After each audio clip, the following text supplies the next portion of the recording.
พ่อใหญ่คิดเล่าได้หอหยังของเล่าพวกนี้มาแต่ไกลๆพุ่นไปหาตะแนวมาโอ้ยแม่นหยังน้อยเนาะ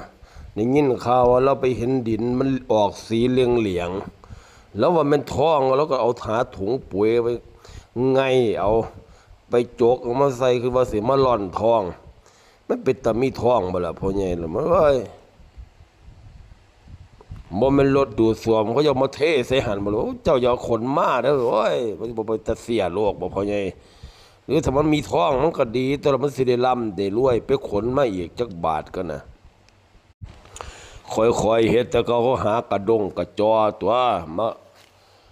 มันจังสิมีซะตัวมาร่อนมันยังกระทะซะนะห้วยคือแป้วกระทะอยู่ทั้งเถียงไปจังได๋เทน้ำมันพืชออกทอดไข่เฮาก็แล้วเดี๋ยวมาร่อนคำได้จักบาท2 บาทมันก็สิบ่รวยแต่ว่าบาทละ7-8หมื่นพ่อใหญ่โอ้ยน้ำก็ร้อนเป็นจังได๋มันมีอยู่บ่พ่อใหญ่เศร้าออกเอาน้ำวิทย์ใส่มันคือออกทวนมันสิเหลือแตะกระสอบปุ๋ยมันสิเหลือจักอย่างจังบ่ล่ะมันมีบ่ล่ะนี่โอ้ยมันบ่เป็นตะคริวซะเด้อมันเป็นท้องหรือมันหยังล่ะมันดินโพ่นบ่หรือจังได๋โอ้ยบ่เข้าใจ